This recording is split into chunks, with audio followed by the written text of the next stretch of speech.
नमस्कार साथियों। तो आज की वीडियो में बात करने जा रहे हैं यहाँ पे इकोनॉमी वीकर सेक्शन के बारे में। आपको क्यों नहीं अप्लाई करना चाहिए और अगर आप अप्लाई करना ही चाहते हो तो आपको यहाँ पे कौन कौन से डॉक्यूमेंट यहाँ पे रिक्वायर्ड रहेंगे, क्या आपको यहाँ पे रिजर्वेशन मिलती है। यहाँ पे पहले तो मैं बता दूं यहाँ पे इकोनॉमी वीकर सेक्शन के बारे में, ये आपको यहाँ पे आर्थिक रूप से यहाँ पे रिजर्वेशन दी जाती है।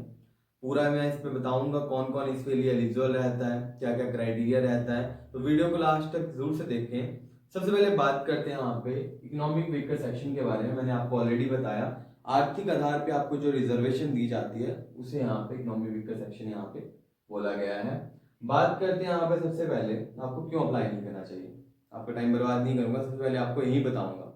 देखिए, जो यहाँ पे गवर्नमेंट ने रिजर्वेशन दी आपको इकोनॉमिक वीकर सेक्शन के लिए 10% की रिजर्वेशन है। यानी आप मान सकते हैं अगर आप गवर्नमेंट एग्जाम के लिए अप्लाई कर रहे हो, फर्स्ट ऑफ ऑल अगर उसके लिए यहाँ पे 100 सीट्स हैं गवर्नमेंट ने, तो कैटेगरी वाइज अगर डिवाइड करते हैं उसे, तो यहाँ पे 10% के हिसाब से आप मान लें कि आपको यहाँ पे 10 सीट पे यहाँ पे रिजर्वेशन मिलेगी।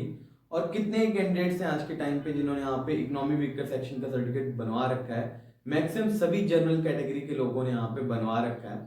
अब बात करते हैं यहाँ पे एलिजिबिलिटी कंडीशन की। कईयों के माइंड में आएगा यहाँ पे कि हम हमारी इनकम यहाँ पे लो है तो हम बनवा रहे हैं यहाँ पे, तो कितने बंदे होंगे जिन्होंने बनवाया होगा। सबके माइंड में एक क्वेश्चन आता है।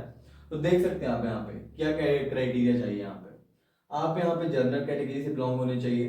अगर आप मतलब मान लें जनरल में जो भी कैटेगरीज आती हैं, मैं कैटेगरी का नहीं बताऊंगा।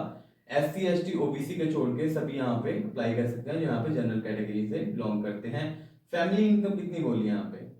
फैमिली इनकम आपकी यहाँ पे साल की 8 लाख से नीचे होनी चाहिए। और इंडिया में 80% से ज्यादा लोग ऐसे हैं जिनकी जो फैमिली इनकम है, जो फैमिली का टोटल ऑल ओवर इनकम है 8 लाख से कम है। मतलब 80% लोग आप देख सकते हैं कितने ज्यादा लोग हैं जिनकी यहाँ पे एनुअल इनकम यहाँ पे 8 लाख से कम है। बात करें यहाँ पे नेक्स्ट की एग्रीकल्चर की। एग्रीकल्चर लैंड आपके यहाँ पे 5 एकड़ से कम होने चाहिए। तो आप देख सकते हैं यहाँ पे इसका डाटा मैं आपको यहाँ पे बता रहा हूँ। 2025 का डाटा जो है 86% लोग ऐसे हैं दोस्तों जिनको यहाँ पे 5 एकड़ से कम लैंड उनके पास है। मतलब 86 लोग यहाँ पे 86% लोग ऐसे हैं जिनके पास ये एलिजिबिलिटी कंडीशंस हैं। 80% तो मैंने इनकम बताया और 86% यहाँ पे एग्रीकल्चर लैंड 5 एकड़ से जिनके कम है। गवर्नमेंट एम्प्लॉय की बात की जाए, अगर आपकी फैमिली मेंबर्स में कोई गवर्नमेंट एम्प्लॉय है तो आप इसके लिए एलिजिबल नहीं रहते। तो 2 कंडीशन होती हैं। जैसे अगर आप स्टेट का बनवाना चाहते हो तो स्टेट का नहीं बनेगा। अगर आपकी फैमिली इनकम से कोई गवर्नमेंट में है, स्टेट का नहीं बनेगा, सेंटर का आप बनवा सकते हो। इकोनॉमिक वीकर सेक्शन के सर्टिफिकेट भी 2 टाइप के होते हैं, एक स्टेट के लिए बनता है और सेंटर के लिए, और एक बनता है जो स्टेट और सेंटर दोनों में चलता है। तो स्टेट का आप अगर आपकी फैमिली में कोई गवर्नमेंट एम्प्लॉय है और उसकी इनकम यहाँ पे 8 लाख से कम है तो आप बनवा सकते हो। स्टेट का नहीं बनेगा, सेंटर का बन जाएगा। ये तो गवर्नमेंट एम्प्लॉय की बात मैंने आपको बता दी। नेक्स्ट एलिजिबिलिटी की बात की जाए, house smaller than 1000 square feet. मतलब आपका जो घर है यहाँ पे 1000 स्क्वायर फीट से कम होना चाहिए। ये एलिजिबिलिटी ज्यादा देखी नहीं जाती है। मैक्सिमम आप कहीं देखते हैं यहाँ पे इनकम देखते हैं और आपकी जो यहाँ पे आपकी एग्रीकल्चर में लैंड है वही ज्यादा देखी जाती है, इस पे इतना ध्यान नहीं देते। तो अगर ये दोनों कंडीशन आपकी यहाँ पे हैं तो आप अप्लाई कर सकते हो। बात करते हैं यहाँ पे डॉक्यूमेंट्स की। अब ये बता देता हूँ कि क्या क्या डॉक्यूमेंट आपके लिए पास होने चाहिए यहाँ पे इसे बनवाने के लिए। आपके पास फर्स्टली आधार कार्ड होना चाहिए। दूसरा, आपके पास यहाँ पे इनकम सर्टिफिकेट आपको बनवाना पड़ेगा।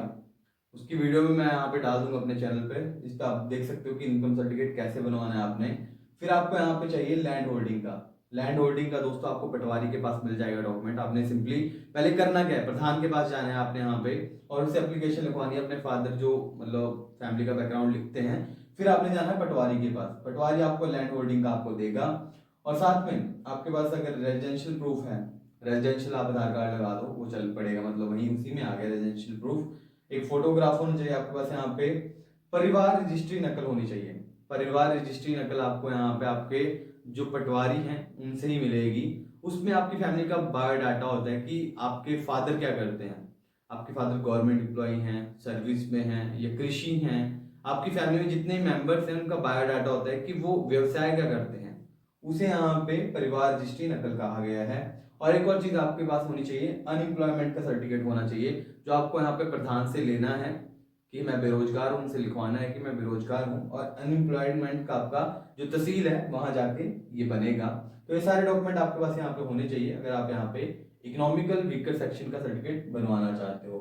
बाकी रिजर्वेशन का मैंने आपको ऑलरेडी बता दिया दोस्तों, 10% की रिजर्वेशन है, कुछ ज़्यादा रिजर्वेशन नहीं है। एक हिसाब से आपका बेवकूफ़ी बनाया जा रहा है, बेवकूफ़ भी नहीं कहूँगा, बट आप ये मान सकते हैं कि आर्थिक रूप से 10% मतलब बहुत कम है, क्योंकि इतनी ज़्यादा पॉपुलेशन के हिसाब से 10% बहुत कम है। इस पे काफ़ी आंदोलन हुआ, अभी चलता है, अभी भी चल रहा है। तो 10% यहाँ पे रिलैक्सेशन है। आप जर्नल में ही फाइट करें, मुझे ज़्यादा बढ़िया वो लगता है। अगर आप ये सोच के कर रहे हो कि मैंने एग्जाम देना है तो मैं इकोनॉमिक वीकर सेक्शन का यहाँ पे फायदा उठा लूंगा, बड़े कम चांसेस हैं कि आपको यहाँ पे इसका बेनिफिट मिलेगा। बाकी अगर आप जर्नल फाइट करते हो तो उसमें आपको ज़्यादा सीट्स मिल जाती हैं इसके अकॉर्डिंग। तो बहुत ज़्यादा लोग हैं आज के टाइम पे जिन्होंने यहाँ पे सर्टिफिकेट बनवा रखा है, तो मैं तो यही कहूँगा कि ना बनवाएं। बाकी अगर बनवाना चाहते हैं, बेनिफिट मिलता भी है कईयों को, कई जगह पे आपको बेनिफिट इसका मिल जाता है, बनवा रखें। तो ये सारे डॉक्यूमेंट आपके पास यहाँ पे होने चाहिए। बाकी मैंने आपको इसका क्लियर कर दिया है। ऑनलाइन भी आप खुद भी कर सकते हो दोस्तों, ऐसा जरूरी नहीं है कि आपको कहीं साइबर कैफे में जाके ये बनवाना है।